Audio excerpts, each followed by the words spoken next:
नमस्ते सबैजनामा। आज म तपाईहरुलाई लिएर गइरहेको छु एउटा विशेष यात्रा। मध्य प्रदेशका सुन्दर ठाउँहरू हुँदै भरततालसम्मको रमाइलो यात्रामा। यात्राको सुरुवातमा हामी पार गर्दछौं विशाल सप्तकोशी नदी, जुन नेपालका जीवनदायिनी नदीहरूमध्ये एक हो। त्यसपछि हामी पुगेका छौं भारदहको प्रसिद्ध कंकाली मन्दिर, जहाँ दर्शन गर्दा मनमा अद्भुत शान्ति र ऊर्जा महसुस भयो। त्यसपछि हाम्रो यात्रा अघि बढ्दै राजविराज हुँदै सखडाको छिन्मस्ता भगवती मन्दिर पुग्यो।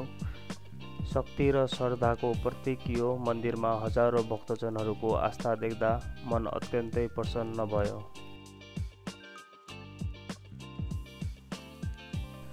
मन्दिर दर्शनपछि हामी पुनः यात्रा सुरु गर्दै लाहानको एउटा होटलमा स्वादिष्ट खाना खायौं र साँझतिर जनकपुर पुग्यौं।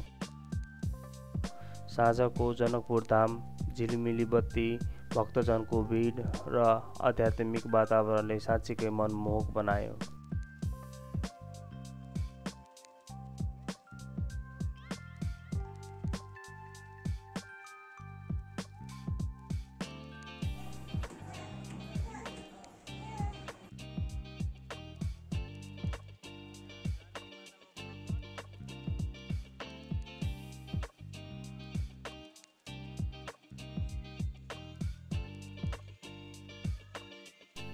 सीतानगरी जनकपुर धामको दर्शनपछि हामी रातिको करिब 9 बजे धनुषाको लालगढ पुग्यौं र त्यही बास बस्यौं। भोलिपल्ट बिहानै उठेर तयारीसहित चिया नास्ता गरेर अन्तिम गन्तव्य भरततालतर्फ निस्क्यौं।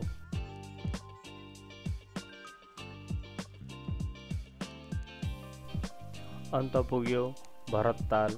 शान्त वातावरण, हरियालीले भरिएको दृश्य र पानीको छालहरूले मनै मोहित पार्छ।